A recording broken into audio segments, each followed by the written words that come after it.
Good afternoon. Welcome to VersoFest at the Westport Library. It is our pleasure to welcome to the forum stage New York Times best-selling author Claire Dederer in conversation with acclaimed journalist Hilarie M.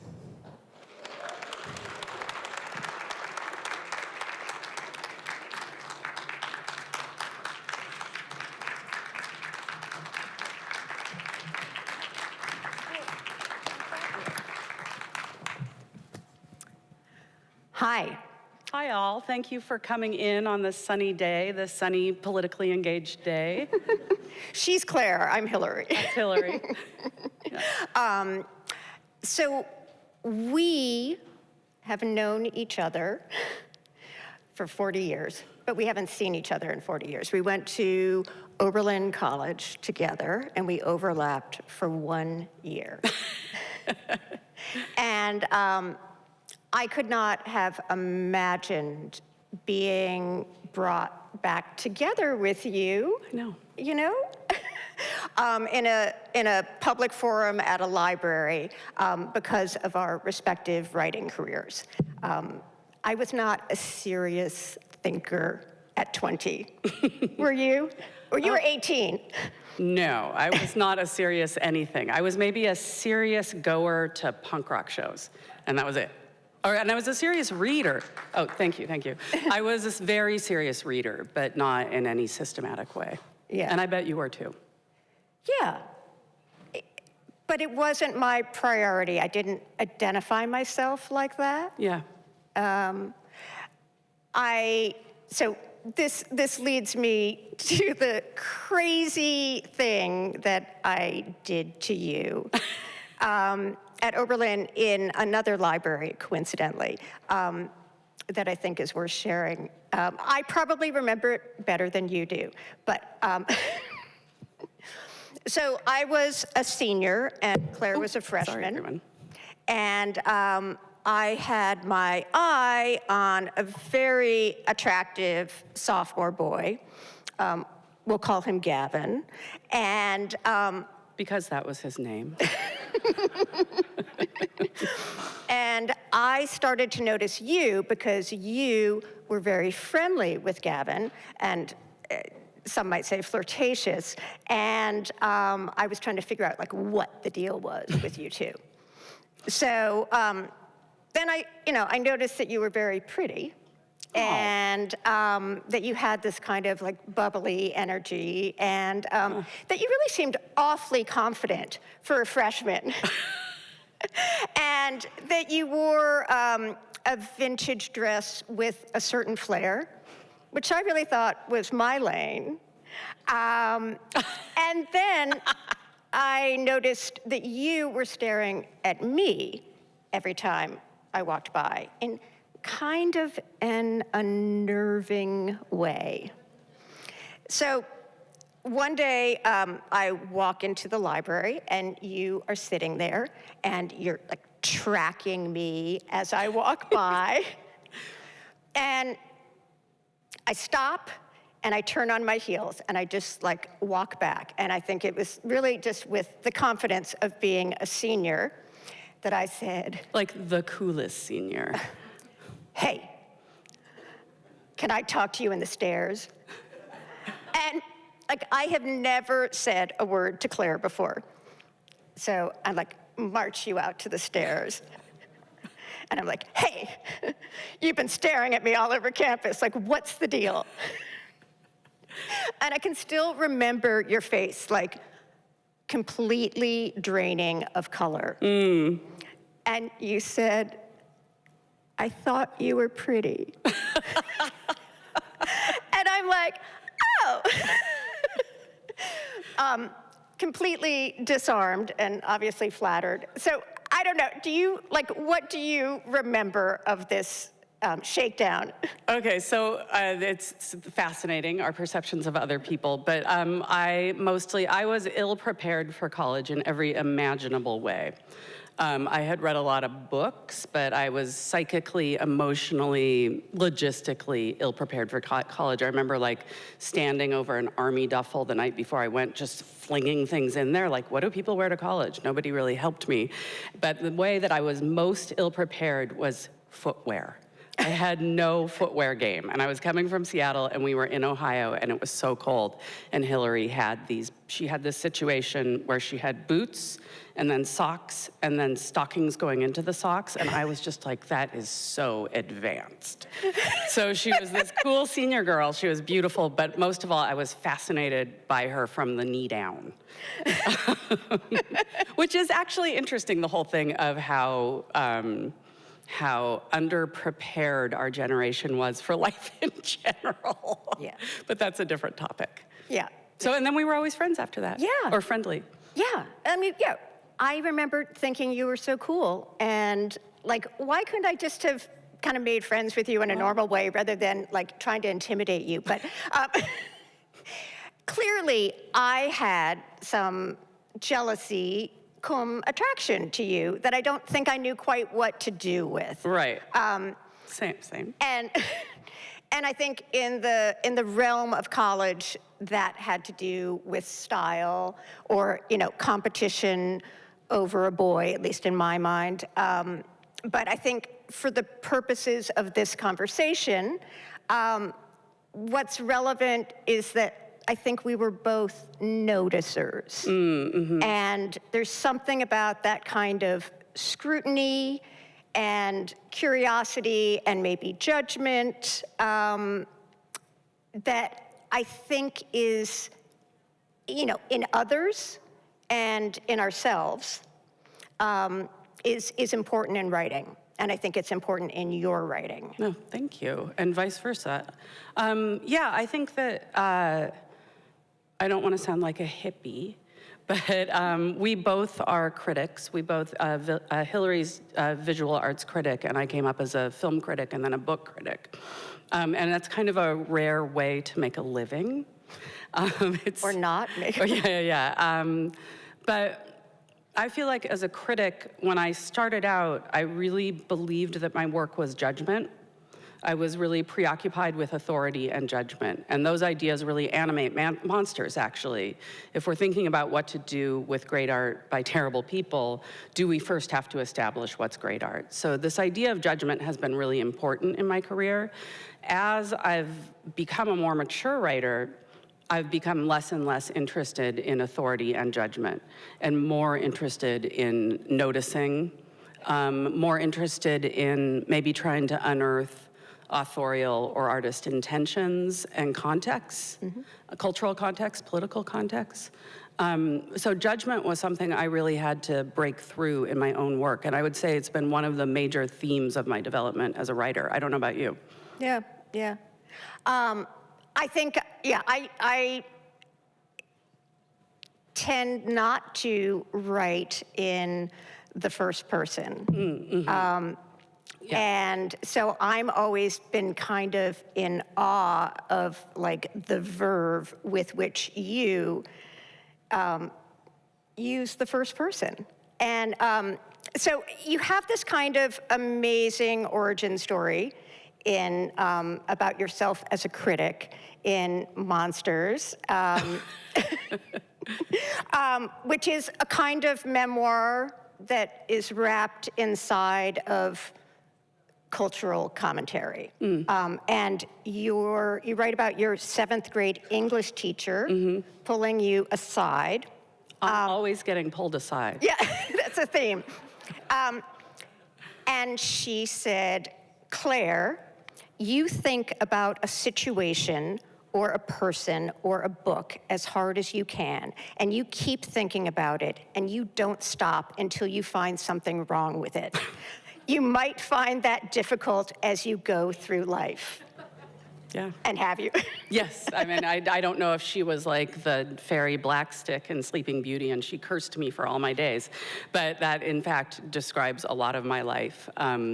This idea that intelligence was unified with judgment and authority was something that I was really, you know, as a kid, I hadn't thought that all out. I was just like had this very pessimistic worldview hidden under a very cheerful face.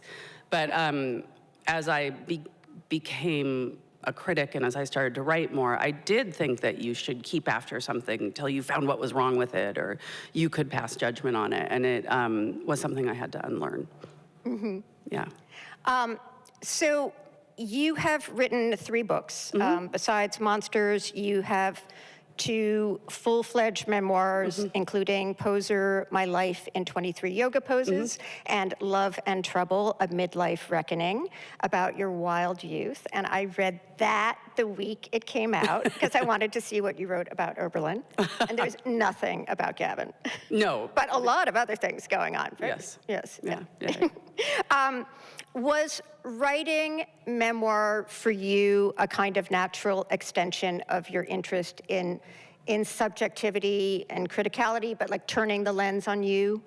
I mean, yes, actually. I think it's, I had been a critic for a long time when I started writing memoir, and there were several things that were going on for me, but I've always been most interested in how, in my writing, the thing that is most interesting to me is how our emotional or lived experiences are connected to cultural and political history. So what is it that I'm feeling or thinking that actually has to do with the first wave of feminism and the fact that my mom, sort of disrupted our lives in the 70s, or that connection between the granularity of lived experience and the sort of sweep of whatever history we're in is what animates my work, even if it's a book about yoga. So there's a really beautiful quote from this writer, Randall Keenan, where he says, "What feeling do you have that is not tied up in history?" And so writing memoir was a way that I kind of doubled down on my own subjectivity. I think it was also part of that project of undermining judgment. I'd written so many, I had moments where I was a bit of a hatchet man, and I'd written so many reviews, and it was like, well, maybe it's time to throw your own hat in the ring, and you get judged a little bit, and you tell a story and see how that goes. So there was part of that, and there were also, I don't know, and so I think it was all of that, and in the case of each of my books, no matter how they present as memoir, they were often animated by some kind of political idea, even if that was very subterranean in each book. Right. So does that answer your question? Yeah. And what distinguishes good memoir from bad memoir for you? So what distinguishes good memoir from bad memoir? Well, first of all, in good memoir, the memoirist is remembering the existence of the reader. That's probably the most important thing. So really, good memoir is about the author remembers that on the page she is a narrator. She's a character, and so she's able to find some distance between the enormity of the lived personal experience and a character she's presenting on the page. And the reader really only cares about the transformation of that narrator over the course of a book. So what is it that happens to this person? Like, let's say, take Wild, the Cheryl Strayed book. She doesn't tell you every single thing that ever happens to her. All you really care about is what happens from when she leaves the motel room and walks the trail. And then she can move from there, but all we care about is how she's changing. And so the best memoir is really good about, a memoir is an act of subtraction, right? You're cutting away so much of the life to find a story. So good memoir can do that. And of course, good memoir holds the storyteller accountable for all her actions, failures, and flaws. It's not just a soapbox in which I climb up on and then tell you how wrong you, the people in my life, are. So in Monsters, you bring your very subjective voice to the evergreen question of whether we can separate the art from the artist, and whether the stain, as you call it, of the bad or maybe criminal behavior of artists, including Roman Polanski, Woody Allen, Michael Jackson, Bill Cosby, Miles Davis, you throw in Picasso and Hemingway, the list goes on and on. Whether that stain invariably colors how we feel about their work. So, what sent you down this rabbit hole? And why does this feel so important and really personal to you? Yeah, I mean, I think that my work is always animated by the problem of goodness. What does it mean to be good? So that's something that's been kind of flowing along in my work for a long time. And in my second book, I wrote about coming of age in the 1970s and what it was like to be a girl who was predated in that era, sexually predated. And I wrote about that in a lot of different ways, and I sort of, in that book, I did a bunch of formal play, and one of the things I did, even though I don't know this person, I wrote an open letter to Roman Polanski, because to me, he's like the kind of, the ultimate figure of 1970s predation. I became super fascinated by Polanski. I researched him really deeply. I read depositions, I read court transcripts, I learned all about what he had done. And in order to kind of feed this second book, Love and Trouble, where I was trying to write about this experience of growing up in this culture that somehow seemed to say it was okay to sexually predate young girls. So I finished writing that book, and what I discovered, to my shock, was that I could still watch Roman Polanski movies. That was, I could put on Knife in the Water and have the experience be troubled, disrupted, and complicated by what I knew, and I knew everything that there is to know, but I could still watch it, right? I could still see its greatness. I could still watch Chinatown and be moved by it. And I've been, like you, a writer for a long time, and I know when I've bumped into a good subject, and I thought, this was maybe in 2014 or 2015, and I thought, well, this is fascinating. This is a conflict within the self in a way that feels very real and immediate to me. So I began writing on it from the point of view of this experience with Polanski, and got really serious about it in 2016, and then came the Me Too kind of cascade in October of 2017 when, all of these things had kind of been mounting, and then somehow something had to be the thing that broke the dam, and it was Harvey Weinstein, right? And at that time, I took what I'd been working on and kind of compounded it into this essay for the Paris Review, and then that sort of was lobbed into that moment. Yeah. That essay was titled, "What Do We Do with the Art of Monstrous Men?" And for me, that was really the opening salvo in a long discussion. But people really responded to it, and it was an interesting experience for a citizen in 2017.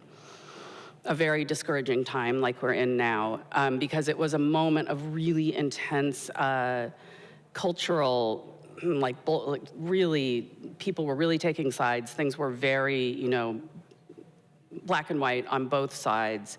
And this piece that I'd written, I'd been thinking about for 2 years.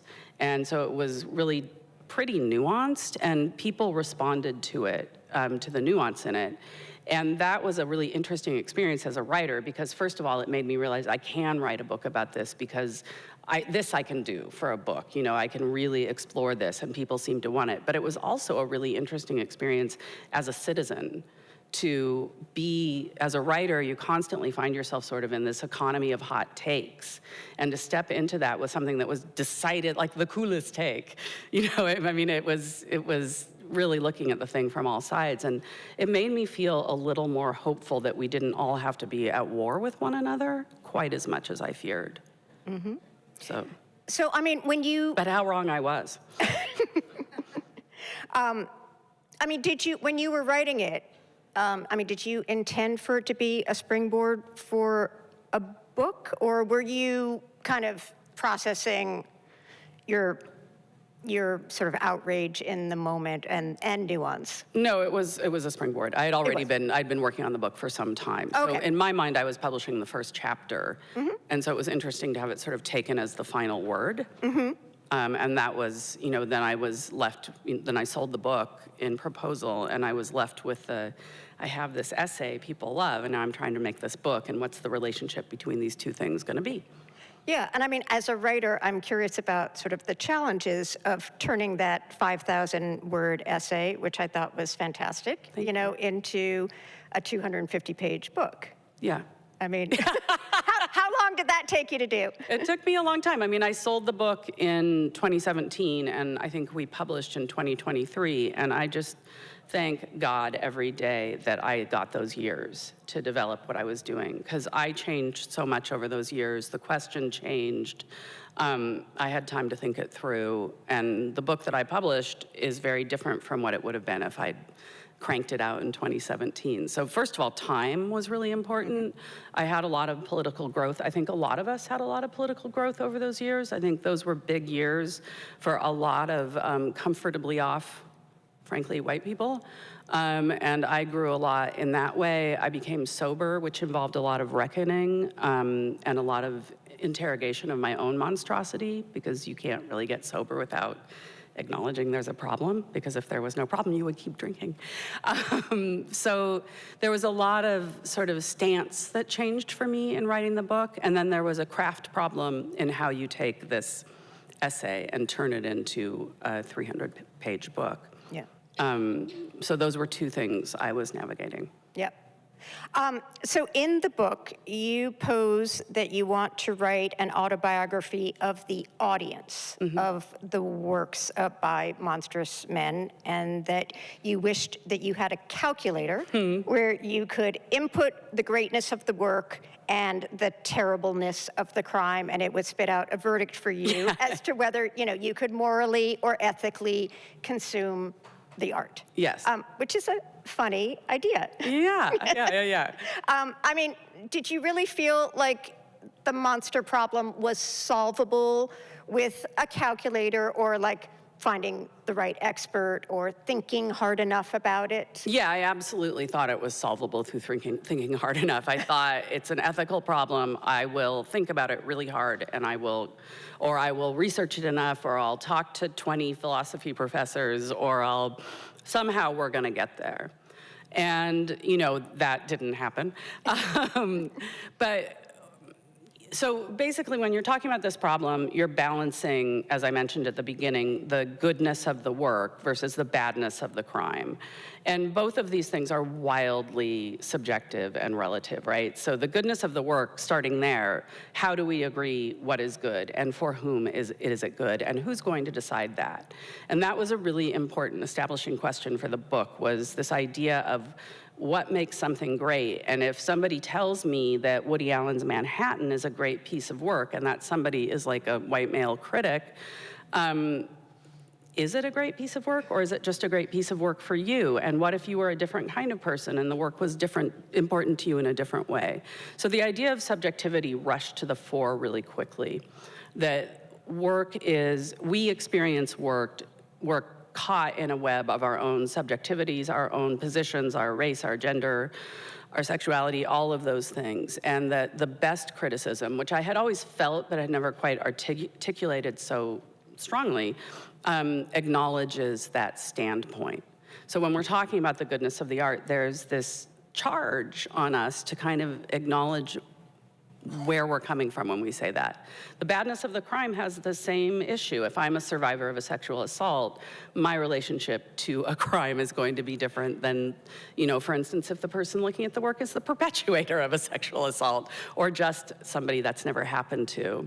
So that idea of subjectivity came forward, and it kind of took me in a different direction than I expected in two ways. One is I started to think more and more, and this is an idea I'm still exploring, that what really matters when we engage with a work of art is love, less than the idea of goodness. When I'm an audience member coming to the work of an artist, I'm coming with this whole realm of a biography that I bring to it, right? And I'm coming to their work with their whole biography behind them. So the work of art is where my biography meets that artist's biography, and then something happens in between. If I love the work, if I respond to it in this really profound way that acknowledges my subjectivity, that's a really different position than saying this work is great and everyone should think so. Instead, I'm saying this work's important to me, it's beautiful to me, it's meaningful to me. We played this song at my wedding. This whole history that might be coming to that piece of work. So the idea of love really animates this idea of the greatness of the work and foregrounds the subjectivity. On the other side of the coin, this is a very long answer. When it comes to the badness of the deed, I thought it was really important to get away from this whole question of how we should respond. What's the correct way to respond? When I had been writing about Manhattan early on, I had been chewed out by a couple of male film critics saying, you just need to accept this as a masterpiece and get over it and separate the art from the artist. And I just thought, that is laughable because impossible, right? If I am a survivor of sexual assault and I'm watching, from when I was a teenager, and I'm watching Manhattan, which is the story of this 40-something man having a relationship with a 17-year-old girl, I can't, that's absurd, the idea that I could separate the art from the artist. It is already connected. What I do from there is a choice. What I allow to happen from there is a choice. But the conflation of the biography and what I'm seeing is, there's no way away from it. And that was when I really came to this idea of the stain. This idea that the work is stained by our knowledge of the maker's misdeed, right?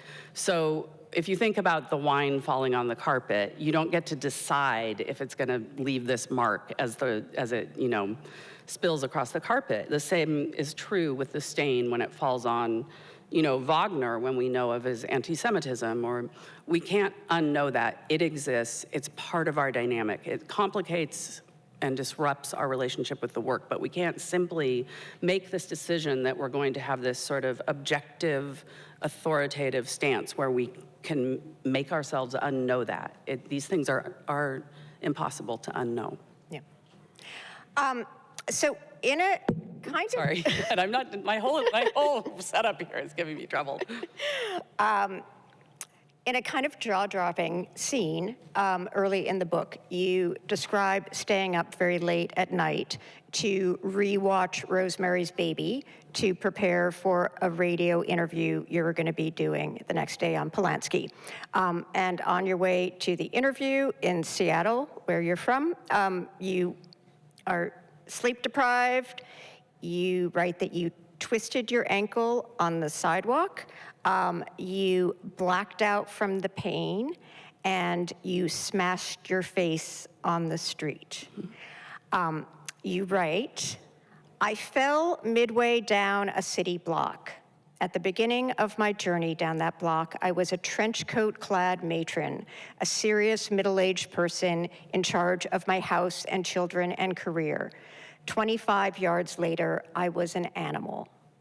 I had become something that terrified people. I crouched on the pavement, my face a gaping wound, my teeth rearranged, my skin scraped clean.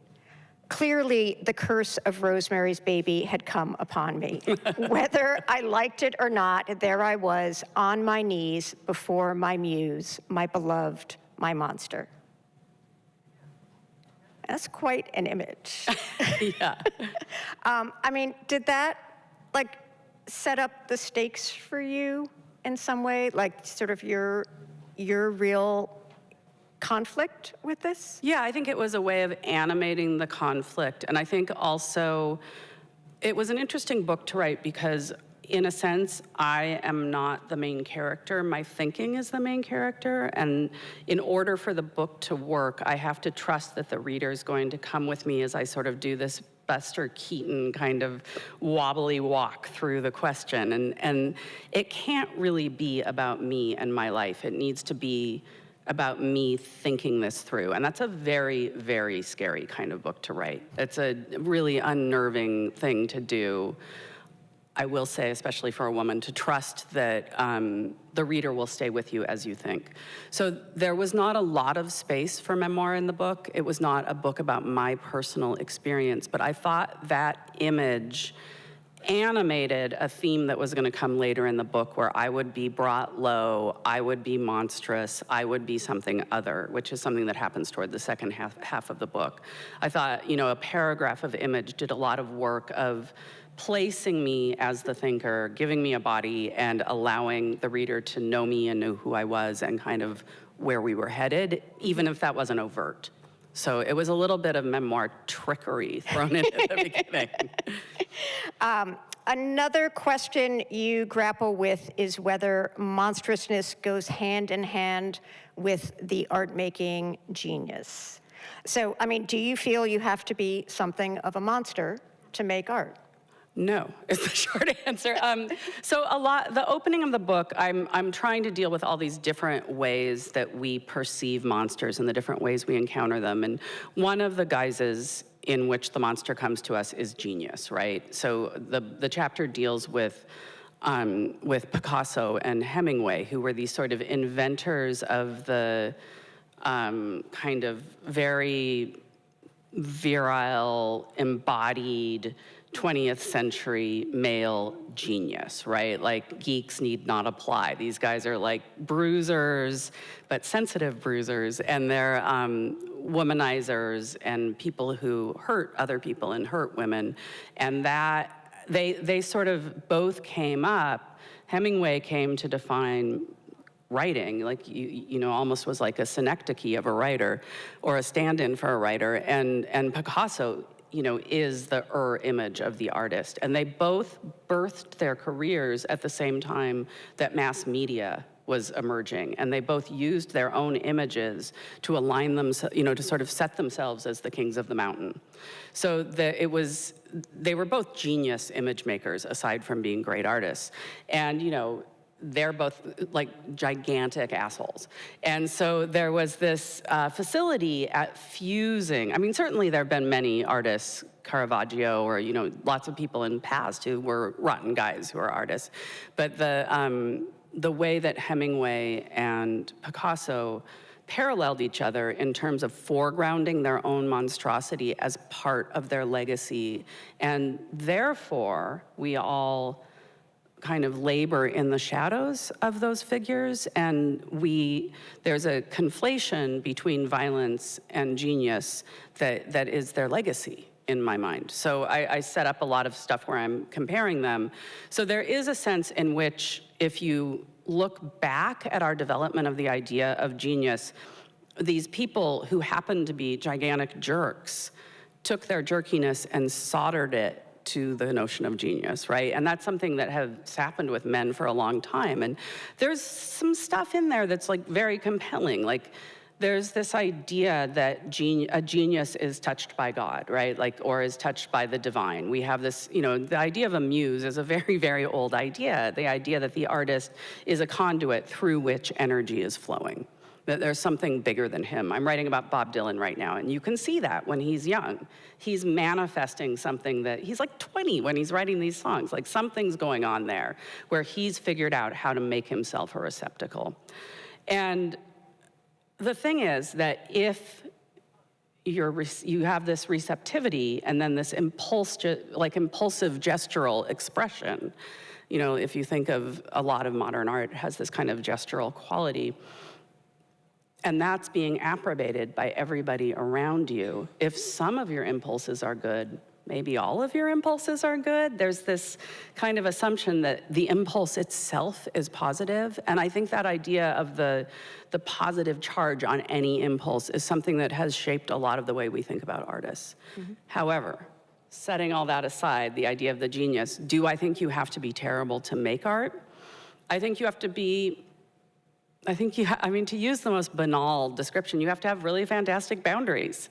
And you have to be selfish. You have to put the needs of the art self ahead of the needs of, for instance, the family self. I raised 2 kids. And what's fascinating when you look at women artists is they are judged so much more harshly or judged as monsters for things that male artists do as a matter of course. For instance, leaving their kids with their spouse and going off and making their art. Or leaving their kids altogether. That's something all kinds of male artists have done. So women are judged more harshly, but we also have internal judgment that happens where we feel monstrous when we shut the door against the child. So it's not that you are a monster if you do that, but for women who are so conditioned to be the angel in the house, that can have this intense feeling of guilt and monstrosity.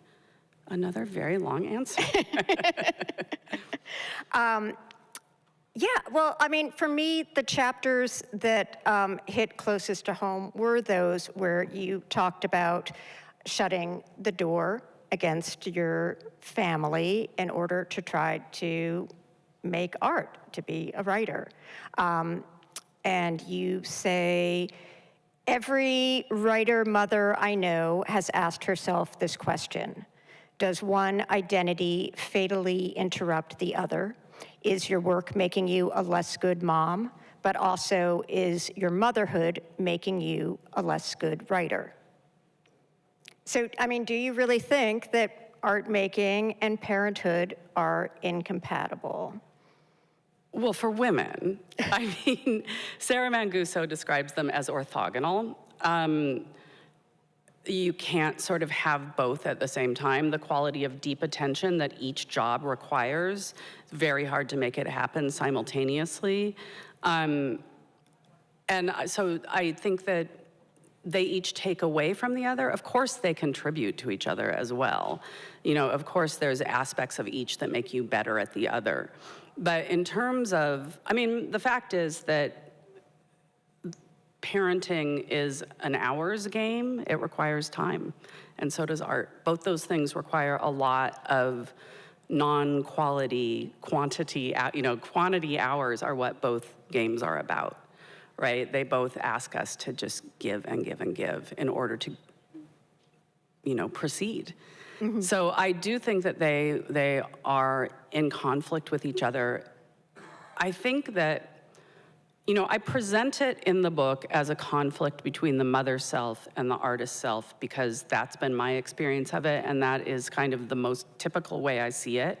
But what I'm really describing is a conflict between the artist self and the caring self, right? And these should be ungendered qualities. The caring self should not be the mother self. It should just be the caring self. And I think that there's this, you know, the problem is that we don't have systems of care that support us all in taking care of ourselves. Mm-hmm. So that's something that I think, you know, I think that the book almost assumes that no man is ever gonna do any work. So maybe that's like a shadow memoir of my own situation.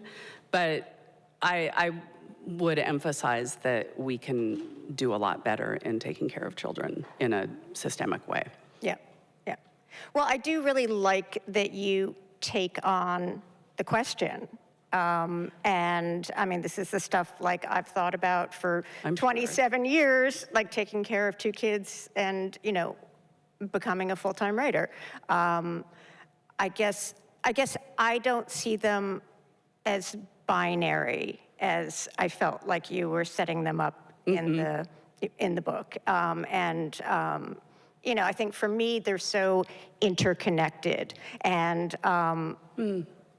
I started making, you know, a list of like artist mothers mm-hmm. and more visual artists. And that is different in some ways than being mm-hmm. a writer, because as a writer, you really do just need to close the door, and you do need that kind of time and space. And I think, you know, some visual artists have been able to integrate their creative practice with their children in kind of amazing ways. Like, rather, you know, thinking about like Ruth Asawa had 6 children in the decade that she was making her just amazing looped wire sculptures, you know, that were just at MoMA. And, you know, and she could do that, having them hanging in the kitchen doorway and, you know, while all the chaos of the house was going on. You know, or like Sally Mann, who, I mean, she's got some issues. I mean, she was taken to task for, or taken down by the morality police for photographing her children naked, you know, playing in the countryside. But she completely made the 2 things one. So I guess, I don't know, I mean, were you able to find any female role models that could do both roles? I did not write about female role models. In my case, I do think there's, Jane Smiley talks about how her kids could come and go from her office. And my feeling is that, that's great that you have a beautiful nature, Jane Smiley, but I don't.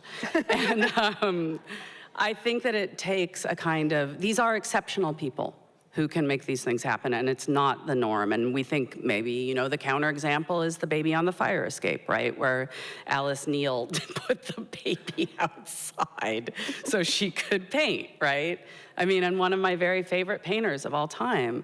So, yes, I think I could have, perhaps I could have included someone who I did, in fact, the Jane Smiley thing, I tried to acknowledge. But in most cases, when somebody's able to integrate those things, it's because they have a system of care. Mm-hmm. And I think many women do not. Yep. So you list a spectrum of ways that mothers can be judged as abandoners of children, from something as innocuous as getting a babysitter. Yeah, that was a little inflammatory. Yes. To moving to another continent without your children, as Doris Lessing did.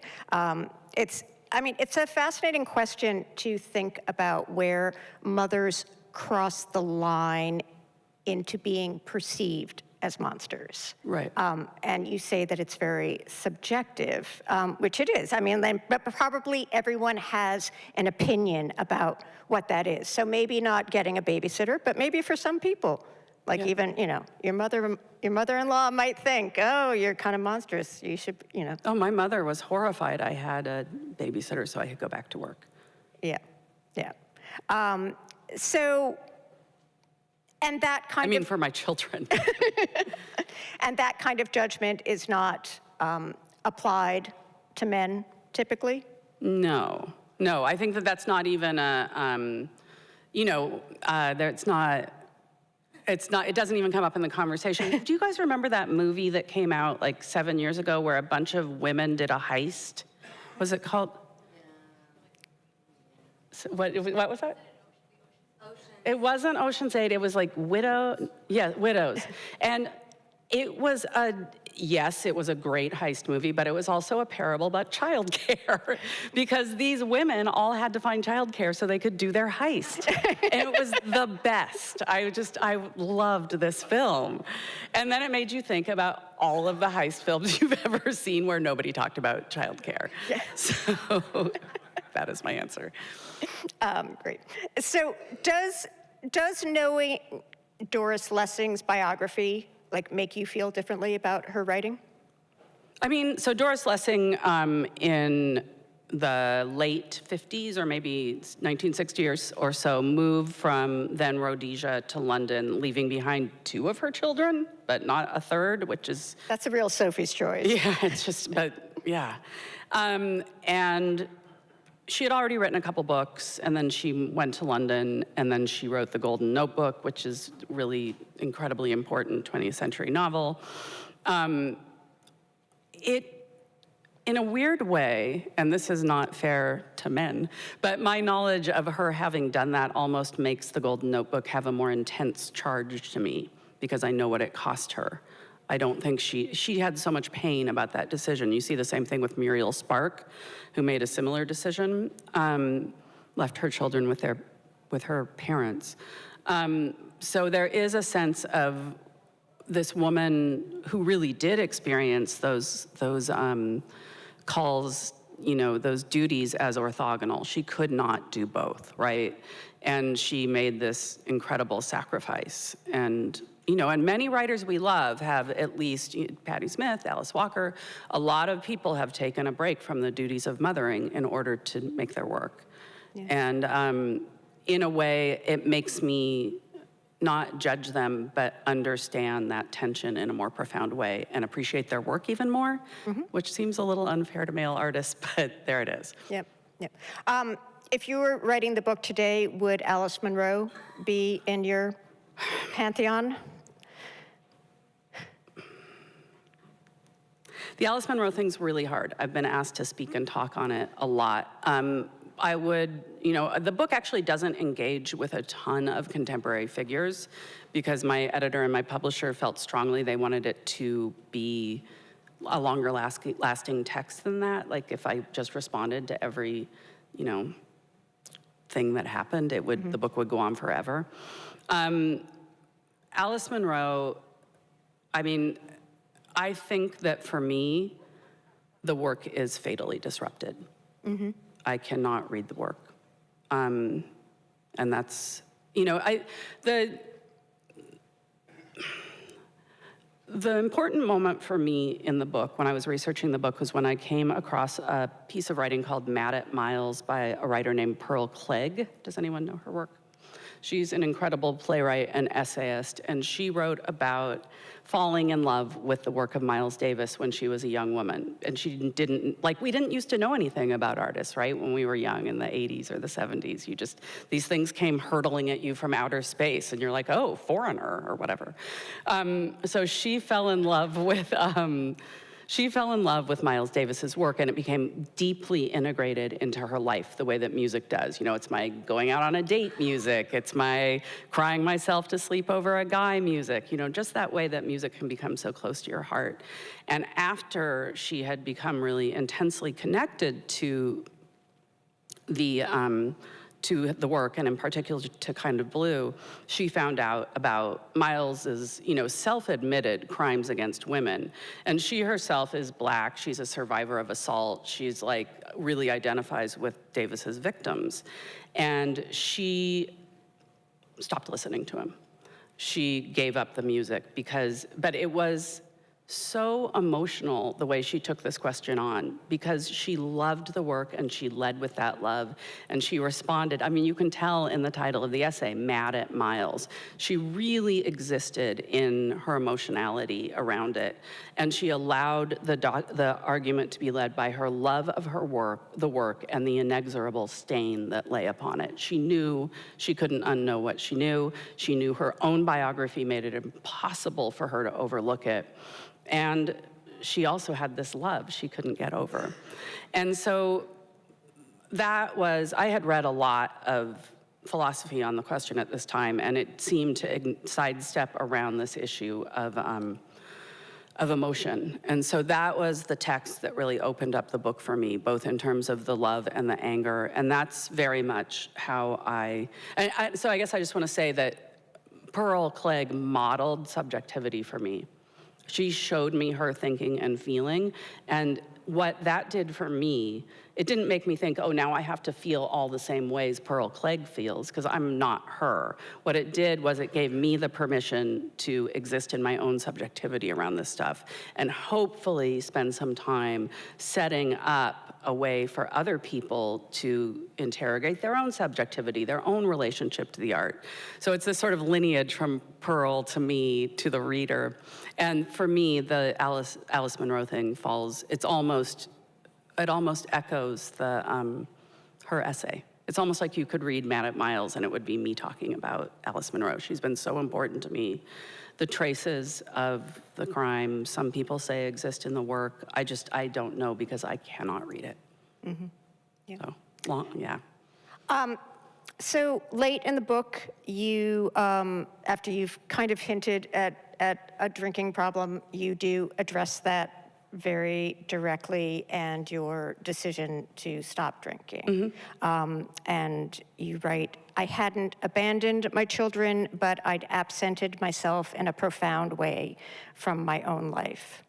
And you also wrote that it was the saddest decision in the world. Yeah. Which I get. I'm curious where you were in the process of writing the book when you became sober. Yeah, I'd been writing the book. I actually had been given a Lannan Foundation residency, so I was on I was really working hard on the book when I quit. When I just suddenly was, all of the corniest language possible when the miracle came to me, when I was touched by God. I don't even believe in any of that stuff, but it just came to me that this was the thing to do. So I was deeply in the book, and I was also in the process of sort of deepening and changing my perspective on it. I would say the book opens with me I never use this term, but I think the standpoint of the person at the beginning of the book is carceral feminism. So it's coming from a point of view of like, geez, Louise, these guys are the worst, lock them up, right? This is terrible. It's 2017, we've all had it, we've got it on our pink hats, we're furious. You know, it's kind of coming from that point of view. And going through my own political radicalization, I was starting to think about things differently, think about all problems as being more systemic, thinking about different solutions to problems than I'd expected, and thinking that maybe getting everybody else in trouble was not the solution to every single problem, right? So then to quit drinking in the middle of that, there was a sense in which that magnified that thinking, because there is no way you can spend any time in the rooms of AA or with any sober people and not wrestle with the idea that the monster is us, right? So the idea of culpability was something that became more interesting to me and more immediate to me, not interesting, like more vital to me. And that led me to a more profound understanding that nobody is the worst thing they ever did. You know, and if people thought I was the worst thing I ever did, I would not be here. You know, I just wouldn't. And so that radically altered my perspective on this question. And I think that is expressed in the last 2 or 3 chapters of the book. Yep. So it was kind of like I was already looking at this from a slightly different, one word to use for it is abolitionist point of view. And then it was, you know, the quitting drinking was fuel to the fire. Yeah. Yeah, I mean, I definitely felt there was a huge shift in tone in the last couple of chapters. Yeah. And you kind of soften, I think, in a good way, in your demand for purity and for, you know, a consistent answer about what to do about separating the art from the artist. Yeah. You know, and you allow for complexity and allow yourself to love Polanski, I mean, which you clearly do. Yeah. So, I mean, did you know when you started the book where you were going to land? No, I didn't. I really didn't. It was an honest exploration, and there were it was an interesting book to write in terms of engaging with other models, because there's not a ton of books where you really get to be with the writer's thought process as they're exploring in this way. So that was really exciting to not have a rush to judgment. Yeah. So toward the end, you write, when I was young, I believed in the perfectibility of humans. I believed that the people I loved should be perfect, and I should be perfect too. That's not quite how love works. Yeah. That kind of sounds like forgiveness. Yeah. I mean, I don't think that I need to forgive Polanski. That's not my job. My job is just to watch the movies. So it's more, forgiveness is its own philosophical question or spiritual question. I think what I'm doing is allowing myself to feel the love that is appropriate between an audience member and an artist, right? That love that animates my connection to that work, allowing that to be and allowing myself to experience it. Yeah.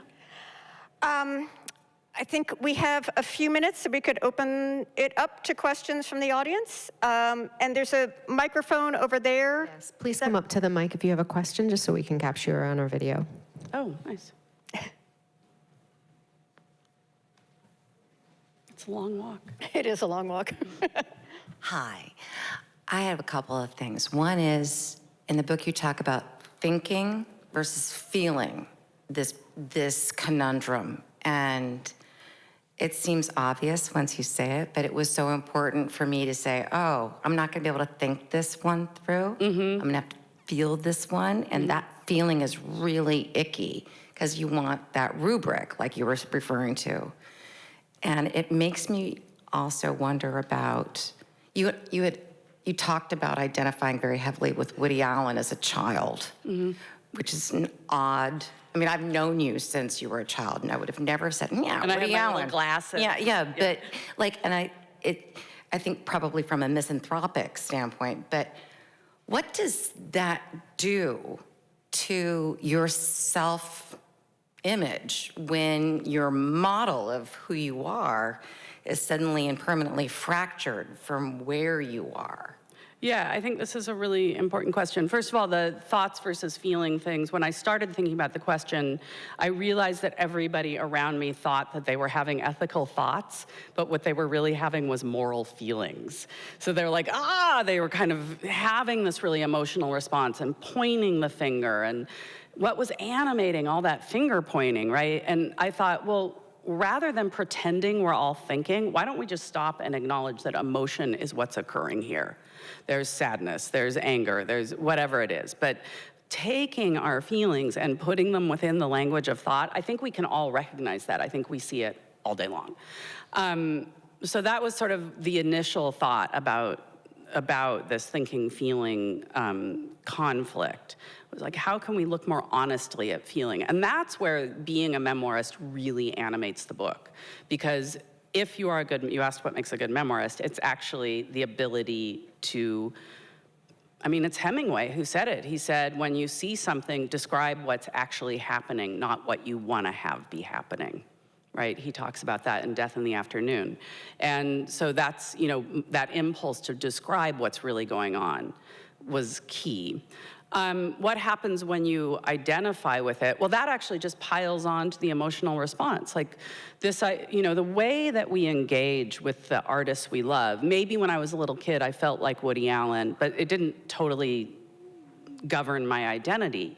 But of course, now we live in a very, very, very different time, where we know a lot more about artists and we're a lot more connected with artists. And we know a lot more about their biographies and we engage a lot more with their biographies. And so this is this dynamic where we feel we know the artist, and perhaps on some really kind of unacknowledged level, we almost feel like the artist knows us. That has this name, which is a parasocial relationship. And the parasocial relationship is part of why this problem has become so inflamed, is because people have this idea that the artist belongs to them. And it's a category error, right? They are a person with their own feelings and their own experience. And maybe they're having a parasocial relationship with some other artist. But I think that we are all going to hell in a technological handbasket. Like, we don't know how to manage these feelings that are coming up with these technologies. We spent millennia talking in rooms to each other, and now we're navigating relationships with people with ghosts, right? And so I think that a lot of what you see when there's piling on or these really wildfire-like things that happen online is actually really, really spurred on by this parasocial relationship and this belief that you're almost one with the artist. So it can be really disastrous. And I think that my last question had to do with, we then take our own judgment of those artists, and when we see someone else honor that artist, we then, at least I think, speak for myself, start judging the person who is honoring that artist. Right, that conflation happens over there as well. Right. Right, and it's all performative and it's a spectacle. And that's sort of one of the things I come around to at the end of the book, is there's this kind of performative spectacle that at its most core level, someone is making money off of. Biography, spectacle, and engagement are like the main drivers of the attention economy of surveillance capitalism. And someone's making money off it, and maybe it's someone in this room, but it's not me. And so when we sort of are pointing fingers or whatever, what we're really doing is being a cog in the spectacle. How do we step outside the spectacle? And that's one of the main things I come around to, is like, you want to take your art connection kind of offline a little bit, like go do something private. When I was out supporting the book, I ran into Carrie Brownstein. Do people know who she is? From Portlandia and Slater-Kinney. I just happened to meet her. And it was in New York, and I said, what? And Slater-Kinney was on tour, and I said, oh, what are you doing? And she said, I am walking around New York looking for art I know nothing about.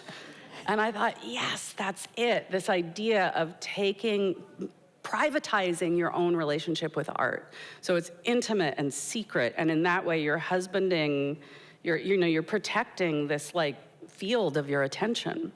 So that's one way we can cut off from the spectacle. And the other way is to be really honest with ourselves, have, class consciousness, have consciousness of how we engage politically, and actually do something rather than performing judgment of each other around these aesthetic questions.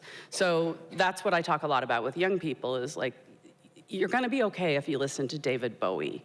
Are you organizing, Thank you. Yeah.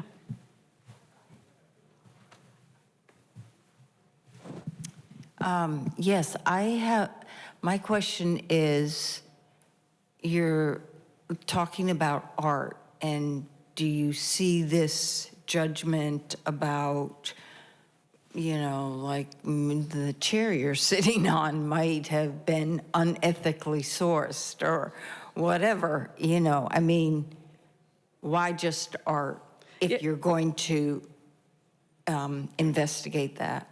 A woman after my own heart. Yes, in terms of people rather than chairs. I mean, I asked the question not saying as if I have the answer. No, or it's a what. really good question. I did think when I was starting to write the book that I would deal with, more with business people, and certainly with sports figures, politicians. These are all fields where these issues come up. I decided that there was a special dynamic between the audience member and the artist that was really interesting to me. That there was an emotional reality that gets ignored, or hadn't been explored in the way I wanted to see it explored. And so my feeling about sports about Kobe or something, is going to be really different. It's going to come out, those are going to be different kinds of feelings. And there was enough to do just with art. But as for your other question, the young have a saying, which is there's no ethical consumption under capitalism. And I do think I think that it is really important to ask ethical questions about the things that we consume. I think it's also really important to not always think about the answer in terms of consumption. So if I just am preoccupied by not buying something, all I've done is sort of reasserted myself as a consumer. Is there a way I can reimagine myself in a different way that's not so preoccupied with what I'm buying? But that's a larger question that I do address in the book. Mm-hmm, mm-hmm. Yeah. Thank you. Thank you.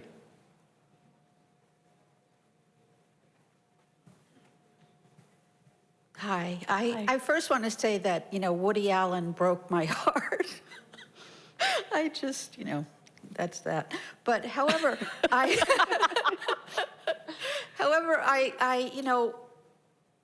when I was 16, my 16-year-old friend was having an affair with a 53-year-old man who was our boss.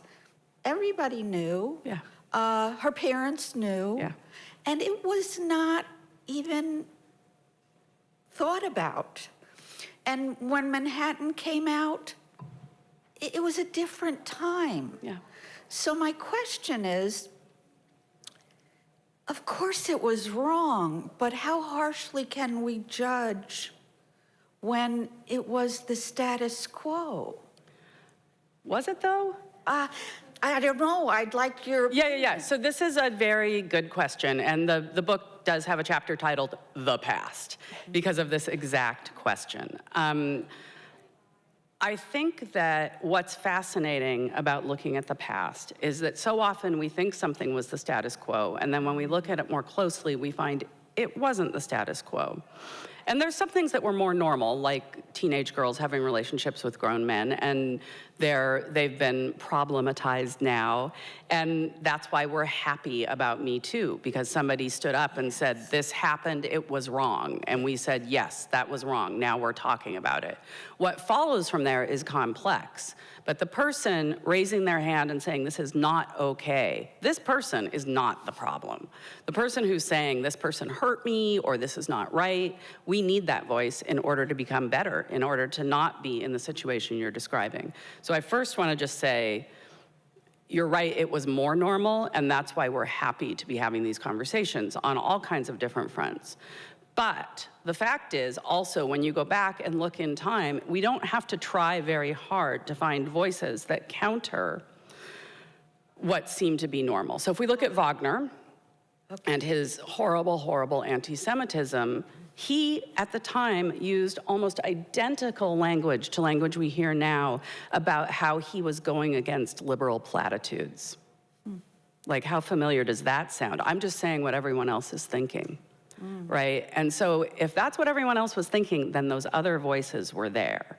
Or if we look at some of the anti-Semitic language, I'm sorry to say, Virginia Woolf used, at a time when maybe that seemed more normal. Well, her friend E.M. Forster was speaking out against it even at the time.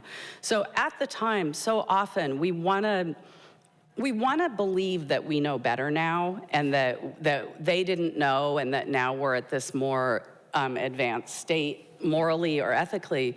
But so often we find out they did know better, but they just maybe didn't always do better. And so again, I ask, when we think about the past and how things have changed, a different way to take that lens is to look around where you are right now. What things that seem normal now are going to seem atrocious in 100 years? Yeah. And start to think through that lens. Yeah. Thank you. Yeah, it's a great Very question. much. Anyone else? All right. Thank you Thank so you. much. Thanks for coming, everybody.